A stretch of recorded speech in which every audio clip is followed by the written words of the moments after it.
Dahil sa malakas na ulan, binaha ang ilang lungsod sa Metro Manila. Kabilang sa mga naperwisyo mga commuter na napilitang maglakad sa bahagi ng South Luzon Expressway o SLEX dahil stranded sa baha ang sinakyan nilang bus.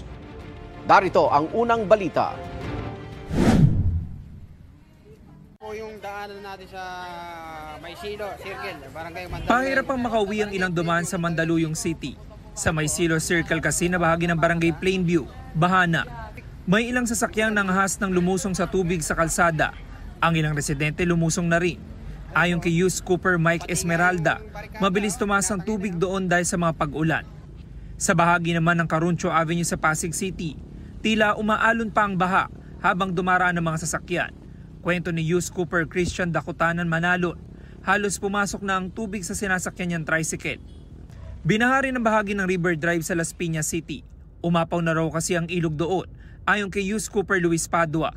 Sa kuha naman ni Youth Cooper Cheryl de los Santos, kitang mabilis ding tumaas ang tubig sa iba pang bahagi ng lungsod, kaya ang ilang residente nahirapang dumaan. Sabi, di na pa pinauwi estudyante. Inabutan naman ng malakas na ulan ang uwian ng mga estudyante sa Taguig.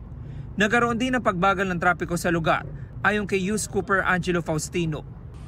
Walang galawang traffic naman ang inabutan ng mga motorista na dumaan sa South Luzon Expressway. Parehong southbound at northbound lane mabigat ang trapiko, ayon kay Youth Cooper Ivan Tuason Eguia. Dahil sa traffic, ilang commuter ang lumusong sa baha at naglakad sa SLEX. Sabi ni Youth Cooper Sherilyn Santos, stranded na kasi sa kalsada ang mga sinasakyan nila. Hindi na raw siya tumuloy sa bandang tollgate ng Alabang dahil mas mataas na roon ang tubig. Sa kuha ni Youth Cooper Naila Martin, makikitang may baha pa rin sa kalsada pero ligtas naman daw nila itong natawid. Base sa abiso ng SLEX Manila Toll Expressway Systems, kanina pasado alas 12 na madaling araw, nasa 12 kilometro ang inabot ng trapiko na nagmula sa Alabang exit southbound, habang mahigit 4 na kilometro naman mula sa Sukat exit northbound. Ito ang unang balita. James Agustin para sa GMA Integrated News.